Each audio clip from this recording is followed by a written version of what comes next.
Well, a friend of mine was actually volunteering for the NFN, and she mentioned to me that they need a scriptwriter on a new film project that they're working on. So she put me in contact with Marina, the NFN administrator, and that's how the ball got rolling.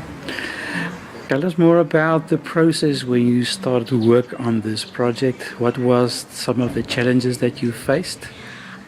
Well, it's based on a chapter in Chris Hollington's book called Unthinkable. He's a journalist and he investigated sex trafficking in the UK. So it's actually, I'd say a challenge is that it's quite heavy subject matter, obviously. So putting it together a script based on the chapter in his book, it's quite a lot to process and to think about because of the heavy subject matter. I'd say also, obviously, it's an adaptation, so moving from a book to a film is quite a challenge, and there's a lot of voiceover work in the film because it's based on an interview from the book. So yeah, I'd say those were the challenges, but nothing too major. And how long did the project took you to complete? We obviously had meetings to in the beginning to just discuss where we were heading with it, what we wanted out of it, what they required from the script. But I would say probably all in all, with the script writing side of things, it was probably about 2 months with meetings and writing and reverts and all of that sort of thing. What would you personally like to see being achieved from this movie? I would really love to see people being made aware of what is happening, and that awareness, not just for awareness sake, because that's not going to do anything, but to change lives and to hopefully help open people's eyes, teenagers, teachers, parents, to things that are happening, so that these teenagers aren't sucked into things like this, that they are rescued. One of our team members sent a quote saying that the problem with the world today is that things are loved and people are used instead of people being loved and things used. And I think out of anything, if we get anything out of this, we want to show people that people need to be loved and cherished. There's so much going on, and especially with trafficking, we have no idea of the depth and the depravity of this world. And if we can just help 1 or 2 or 3 people just become aware and save them from being trapped into that world, or even aware of it so that they can help others or spread the word, then we've done our job. Yes. One last question. You've been here on this set today. What is your experience, or by looking at the acting, something coming into reality now, something that's been written on paper? What went through your mind when you were looking at the actors here? They're playing out your script, actually. It's awesome. It's awesome to see, and it's awesome to see how the collaborative effect works together, because obviously the scriptwriter has an idea in their head, the director has an idea in his head, and to see how it all pans together with the set, the costumes, what happens on the day, who's cast for that role. But it's really amazing to see it come to life as a collaboration. So that was very cool to see. Yeah. Any surprises on this set in terms of actors acting out something that you didn't expect to see? Any improvisations, like, for instance? Yeah, there was quite a bit of improvisation, so that's quite something different. Obviously, when you've written a script, you see it as that way, but then when there's improvisation, it comes out differently. But that's not to say that it's wrong. There's no right or wrong. It comes out differently, and that can be, often that's with the collaborative effect, can be something really amazing. I've always been a community person. I love the fact that I'm privileged enough that I do not have to work, although if necessary I would. Then I've done so many community projects and worked with white women, black women in the Windsor community, and then I just wanted something more, I wanted to use my skills and abilities of administration and accounting and project management to work in a non-profit organization where I don't need to earn money, so I didn't have to worry about that.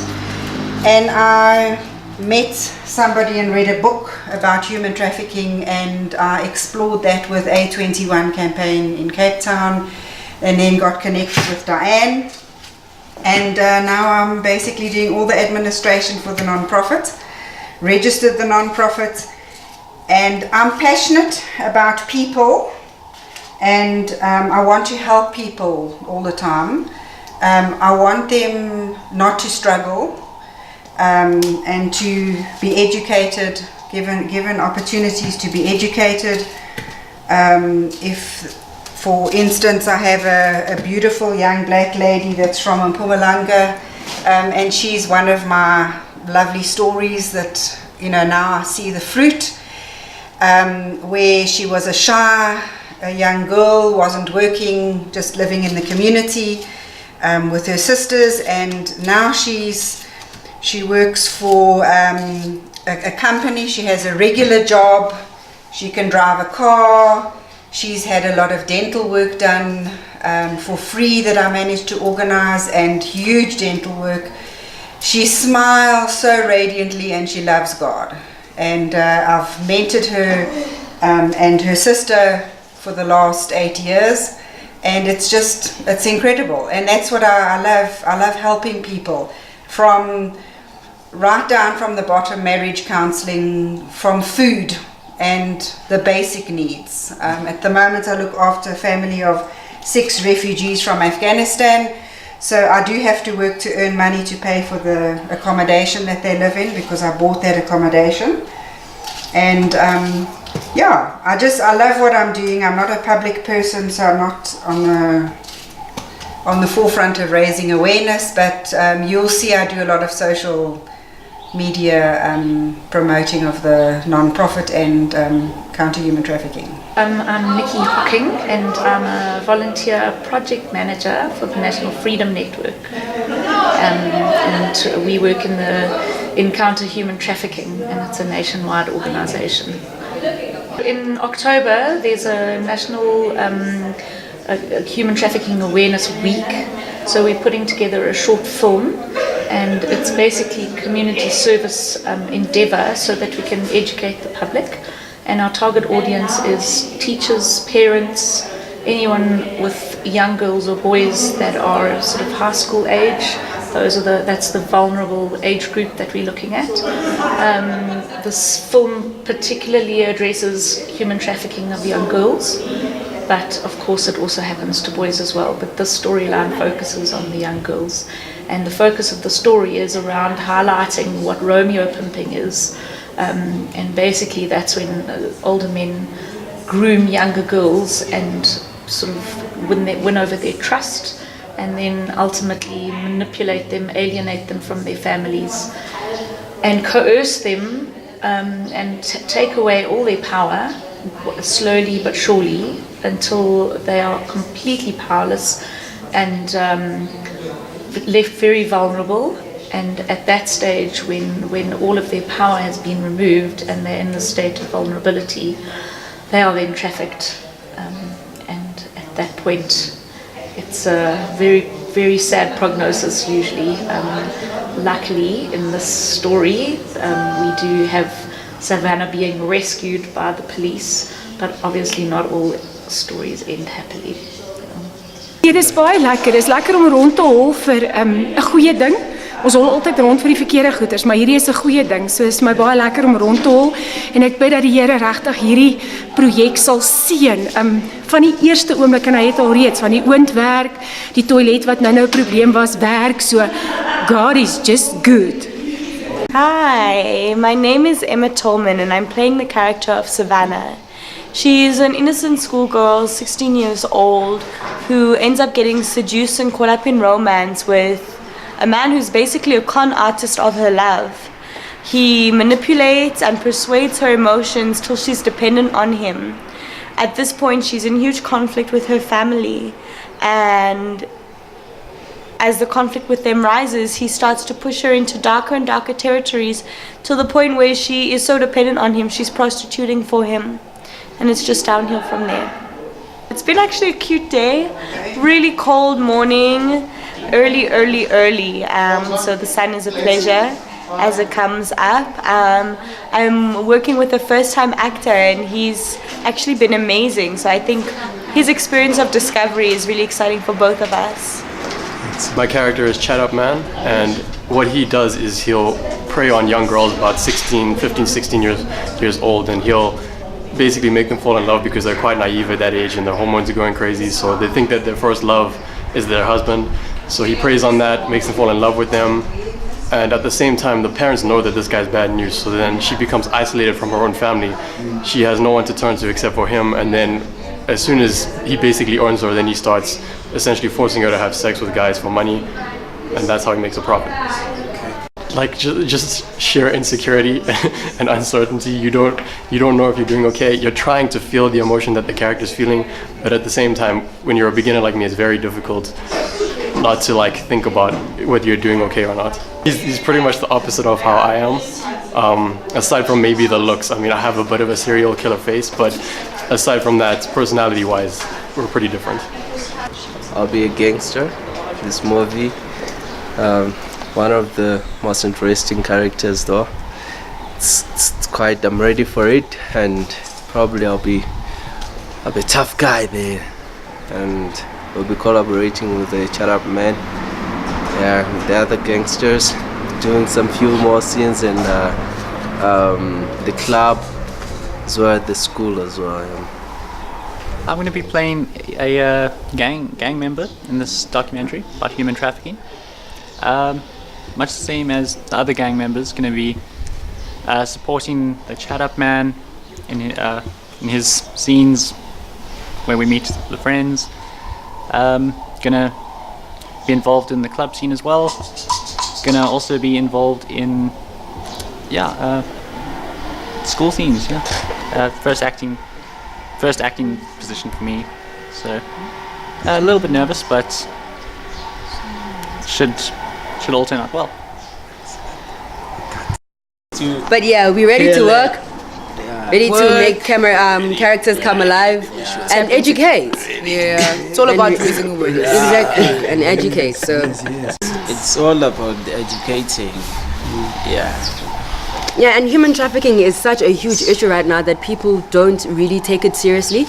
I mean, when you look at the Boko Haram and the girls that have been abducted, and one girl was just found laying on the border, and that is not right. We need to stand up for our rights. We need to educate people. We need to uplift our knowledge as well as educate society as a whole, because I as a person cannot do much, but if we as a society and we as a country, we stand up and we say no to this, and let us treat our future leaders in a certain way, I think there's a way forward. At the moment we have a high rate of unemployment, and the youth are quite vulnerable at the moment, most especially the ladies. And then there's people out there with money, and they're taking advantage of such things or such people. And these things, if they're not addressed in such manner, if the message is not communicated well to the young people or to other people who are not well aware. I'm just one of the school girls / club girls, and then I get human trafficked. It's been going pretty good. It's a lot more tiring than I realized it was going to be, definitely, but other than that, it's been a fun learning experience. Okay, we're on set. It's been great so far. Team is working very hard, working with a world-class camera. Ari Alexa. That's what I want. The actors are very enthusiastic. The behind-the-scenes camera operator is very enthusiastic. So yeah, it's going to be a great product. Oscar winning. I'm doing the sound around here. Unthinkable. The sound is perfect.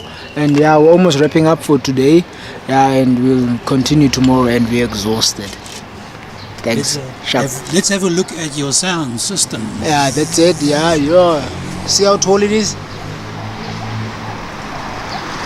Like Jack in the Beanstalk. Exactly.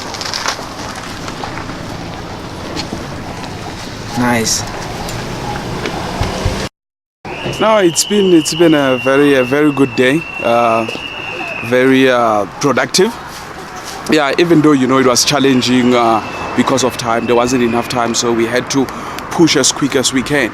But the good thing is that we managed. The pictures are just magnificent, and watch out, this is the best you've ever seen. As the DOP, so far so good. Can't complain.